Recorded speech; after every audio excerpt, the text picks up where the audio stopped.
What you see here above me may look like a piece of bodnar found in the Tate Modern, entertaining the British middle class. However, here in Kathmandu, this is simply a piece of electrical infrastructure keeping the city running. Westerners have been coming to Nepal since the 1960s in order to find themselves. However, there is such a thing as spending too long in Nepal.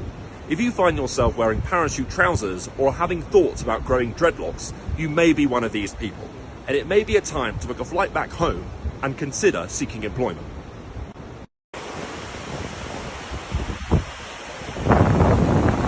Bridges can close the gap between different communities. Here, this bridge closes the gap between one part of a tourist destination and the next. At over 4,000 metres, hot water becomes an absolute luxury. These parabolic mirrors can boil 8 litres of water in under an hour.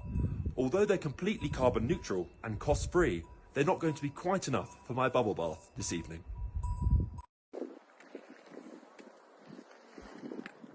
When you're walking on a particularly dusty trail, you could end up with a lot of gunk up your nose. This may be uncomfortable, but for a lot of us it'll be no different from a standard Friday night.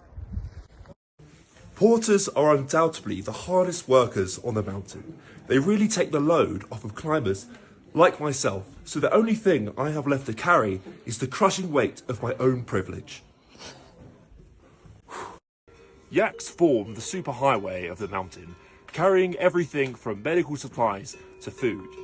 The yaks behind me, however, have been on strike for over 2 days due to a dispute over working conditions. I'm here with their union leader that strongly believes if people want to drink San Miguel on the mountain, they should bring it up themselves.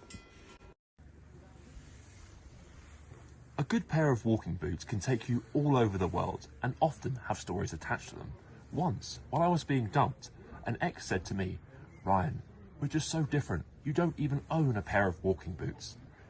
The boots I have on now are top of the range and comfort fit, and I'm hoping they're going to go a long way in helping us patch things back together.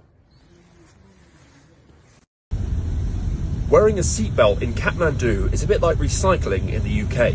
You can do it if it makes you feel better, but there's still a good chance it's going to be sold to Poland and burnt. On the streets of Kathmandu, you'll be spoilt for choice when it comes to shopping for knock-off outdoor gear and general tan. You'll be able to recreate any style that you want. For instance, if you're a fan of the Bristol vibe, you'll be able to buy an oversized Columbia pullover and a carabiner to hang the keys of your house share from your Dickies trousers for under £20. When you're haggling, never be afraid to walk away. I've actually been walking away from all my decisions since I started backpacking. Qatar's Doha Airport is one of the most technologically advanced and forward-thinking airports in the world, bringing nature indoors and putting it just where it belongs, right next to our Wagamamas.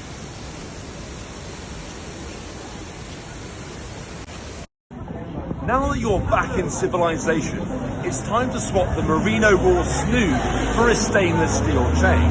You may have spotted some impressive birds back on the mountain, but now it's time to turn your attention to the local birds.